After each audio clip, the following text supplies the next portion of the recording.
So this Idaho 4 confession by Bryan Kohberger has been really bothering me, and there's a lot, and the reason being is because we just have so many questions that have not been answered.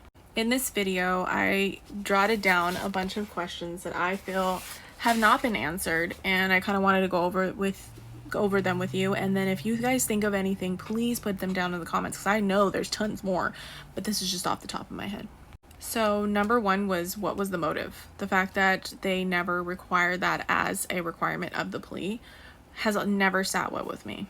Nor have they told where the sheath is and or if there was other weapons involved. As we know, Kaylee, from post information that came out after the plea, that Kaylee had her face almost smashed and unrecognizable according to the documents. So there was obviously a secondary, and even the parents confirmed this, that there was a secondary weapon used. Second is, why did the roommates not call for 8 hours? We've known that in some of the documents that have come out since, that they've heard screams, that they heard things. And so the fact that even this is attested to them claiming that Xana ran up the stairs because she obviously heard something going on upstairs with Kaylee and Maddie, to be chased downstairs by supposedly Bryan to murder her, right? And she fought back really hard. I just don't see how you don't hear any of that, whether you're below it like Bethany or adjacent to it like Dylan. Another thing I was thinking about is, you know how we see the footage of them standing, and obviously Jack Decor is sitting there, which is Kaylee's ex-boyfriend, and I never understood why Jack Showalter was the one that walked them to the grub truck. You think it would have been Jack Decor or maybe both of them. And the girl seemed very disengaged. I never understood why they didn't really talk to Jack the whole time. It was just kind of bizarre. Obviously, Kaylee was texting at the grub truck too. We just never knew what she was talking about. Was she complaining about Jack? Was she even talking about him, making fun of him? Maybe not saying anything about him. But it did look like she took a suspicious selfie, like as if she was like, look at this guy behind us, you know? Another thing is that this was such a brutal crime, according to the autopsy reports, yet there's no blood anywhere that would potentially connect Bryan to it. And that really bothers me. Like, how is that possible that there's no direct evidence to him? In anything, in his car, in his office, his apartment, his parents' house, his, nothing. This one's a random one, but it just always never sat well with me that Chief Fry drove the U-Haul to pick up the items. I was just like, what chief of police does that? I've never seen that before. Also, he retired before his 30-year mark, which really was like, why would you do that? Why would you just wait till your 30-year?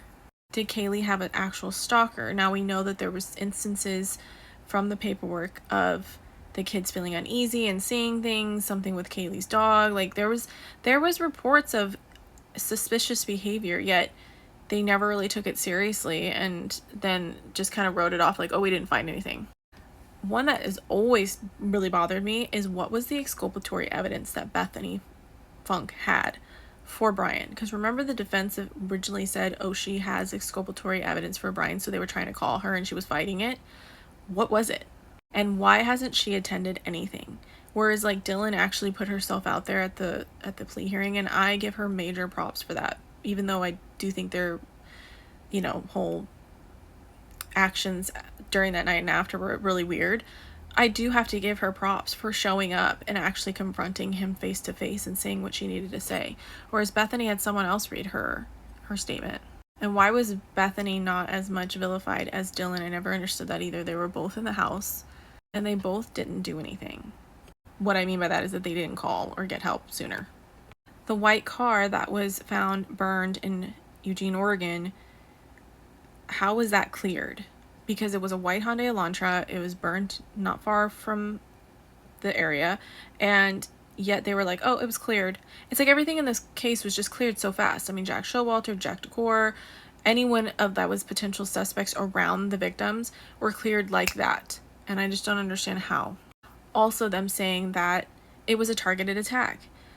They never explained why they said that. Like, what led them to believe it was targeted? Also, back to that car.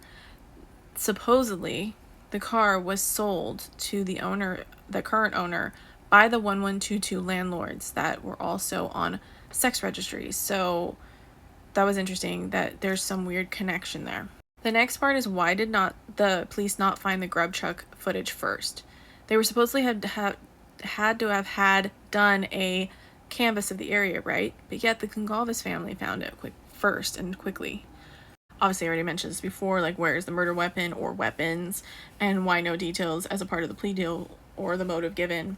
Then there's the cell phone data, and was it his car the whole time?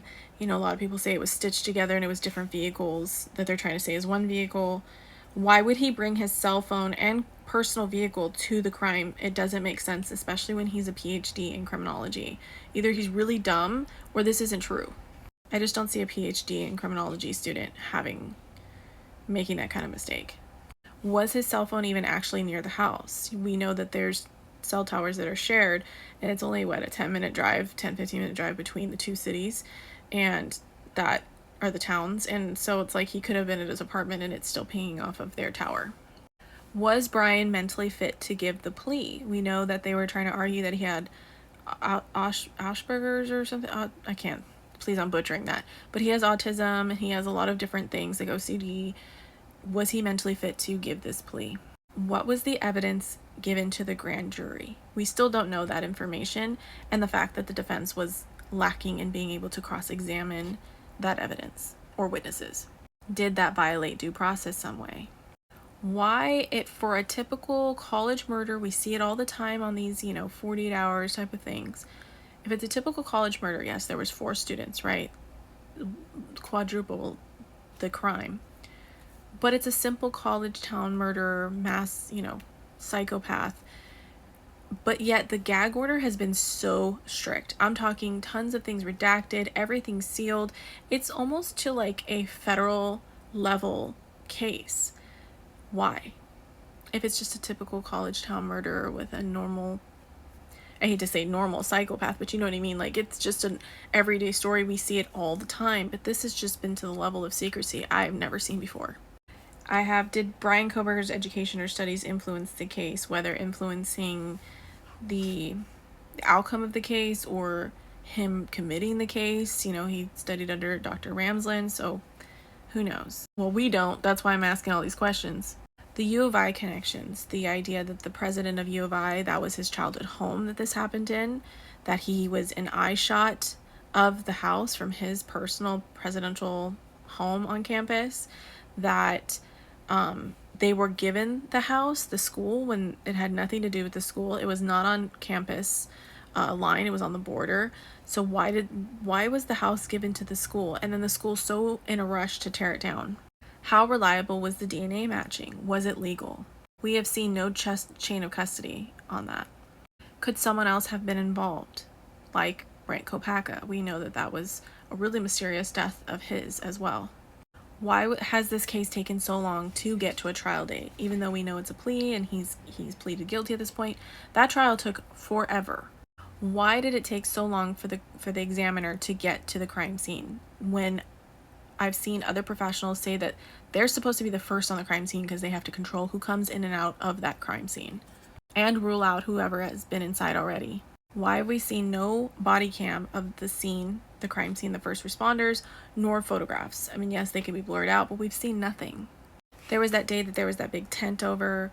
We assumed that's when the bodies were removed. We've never seen a body come out of that house. And no, we don't need to. I'm just pointing that out. Who were those strange cowboys that came into the house in the middle of the night and the news crew caught them going in?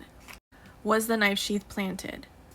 The only thing that they had was circumstantial evidence because of the fact that the DNA was on a knife sheath, which was a movable item. It was not affixed to the room or a person. Again, why would a murderer bring a knife sheath to a murder? Like, hold on one second, let me pull out my knife and put it back in my sheath.